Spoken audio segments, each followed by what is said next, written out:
मैं आपको बता देना चाहता हूं कि अगर बेरोजगारी बढ़ेगी तो क्राइम आप तो क्या और मैं तो क्या, ईश्वर भी नहीं रोक सकता है। अगर लात पेट पे पड़े ना तो लोग क्राइम का रास्ता चुनते हैं। कुछ लोग शौक से क्रिमिनल बनते हैं और कुछ लोग मजबूरी में। तो आज की सरकार जो है हमारे लोगों को मजबूर कर रही है, यहाँ की जनता को मजबूर कर रही है। रोजगार नहीं मिलेगा तो लोग क्रिमिनल बन रहे हैं, स्माइकर बन रहे हैं। यही सब चीज़ कहावत है, कौवा कान ले गया। तो कौवा को नहीं देखेंगे, पहले अपना कान देखेंगे। हिंदू मुस्लिम जो बात है, यहाँ बम गिरा दिया गया तो कहने का मतलब यहाँ बम नहीं गिरेगा।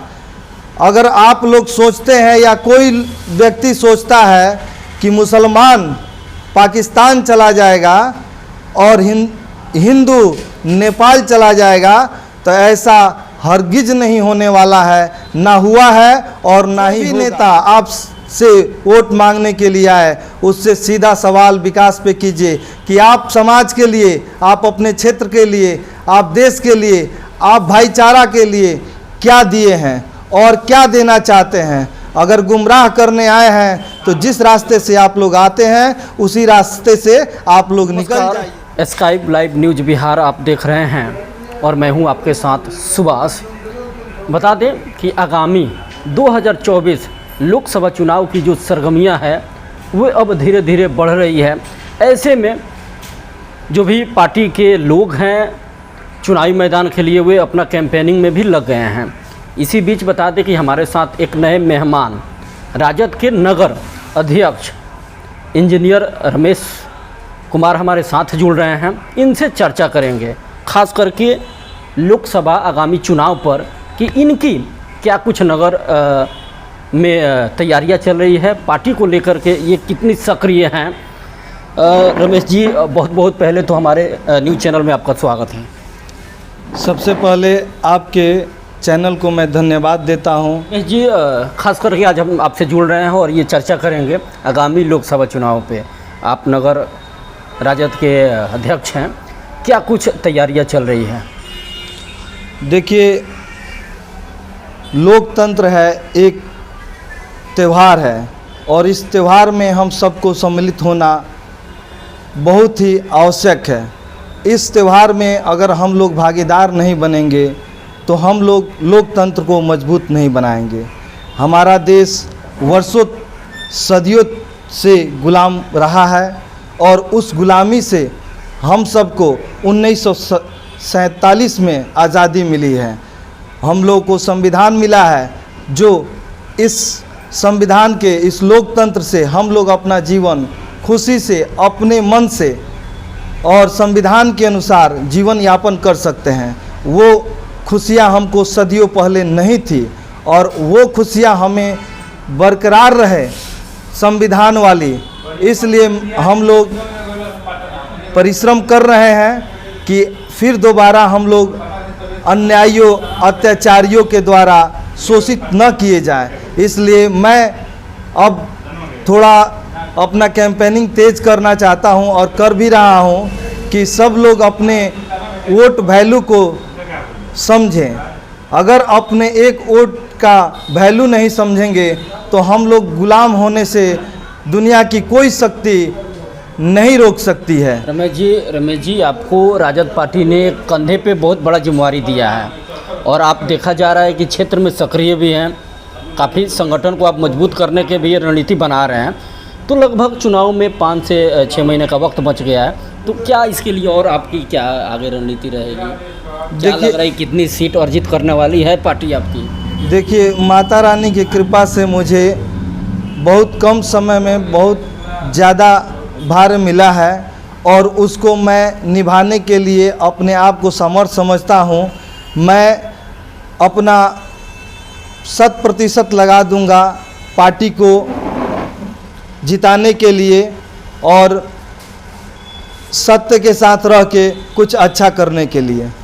मैं नगर अध्यक्ष बनाया गया हूँ और नगर अध्यक्ष का जो मेरा दायित्व है वो मैं निर्वहन कर रहा हूँ और मैं बूथ लेवल तक लोगों को जोड़ने का पूरा प्रयास कर रहा हूँ। जो कमियां हम में है या रह गई हैं उसको भी हम लोग फाइंड आउट करके उसको सॉर्ट आउट करेंगे और अपने मुकाम तक पहुँचेंगे। रमेश जी, एक अहम सवाल आपसे रहेगी, इस बार की मुद्दा क्या रहेगा? चुनावी इस बार की मुद्दा क्या रहेगा? आप सभी देख रहे हैं और हम आप सबको बताना चाहते हैं कि आप लोग बहकावे में मत आइए। हमारे देशवासियों, आप स्वयं महसूस कीजिए कि आप कहाँ पे हैं।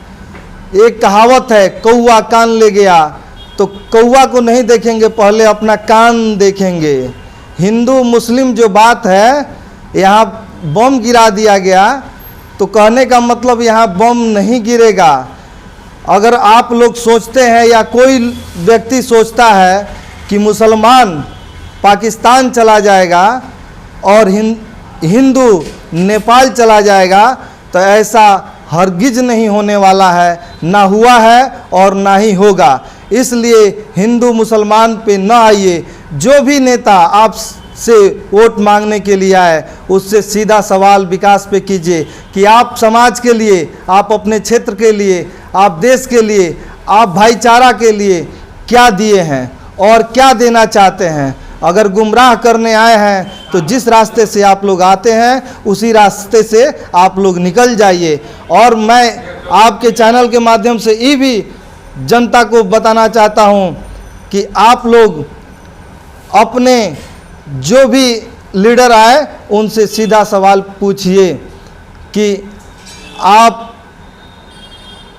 का उद्देश्य क्या है, आपका फ्यूचर क्या है, आप लोग करप्शन को कितना दूर कीजिएगा, हम लोग को कितने भागों में विभाजित कीजिएगा, क्षेत्र के नाम पर, समुदाय के नाम पर। ऐसे अब नहीं चलेगा।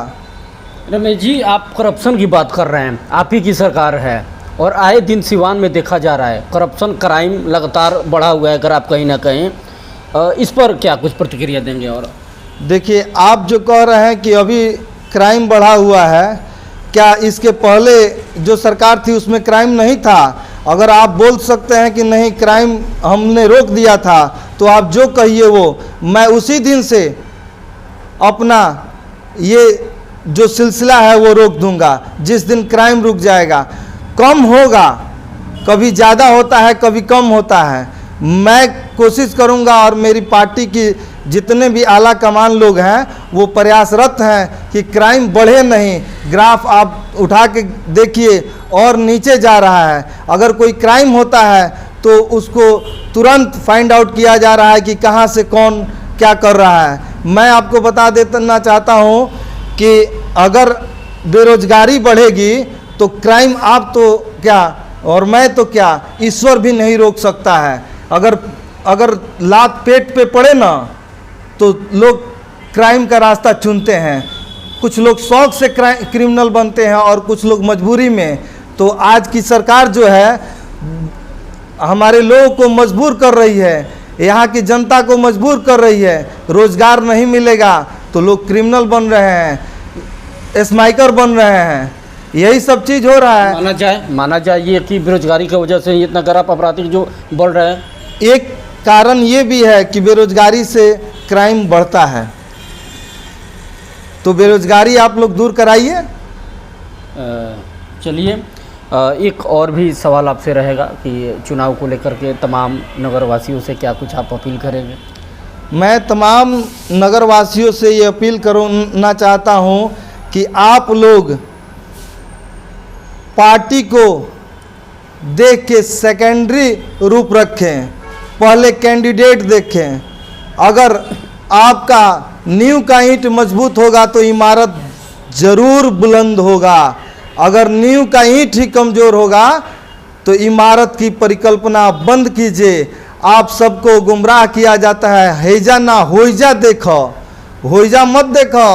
हैजा वो कमान से कह दी कि हैजा जौन भेजो तो वन मजबूत भेजो, आ ना तो हमनी के इग्नोर कर देम सन। रमेश जी, आप बिहार विधानसभा स्पीकर और बिहारी चौधरी हैं, उनको आप गुरु भी मानते हैं, राजनीतिक गुरु भी मानते हैं, तो उनको लेकर के क्या कुछ दूसरा कहेंगे?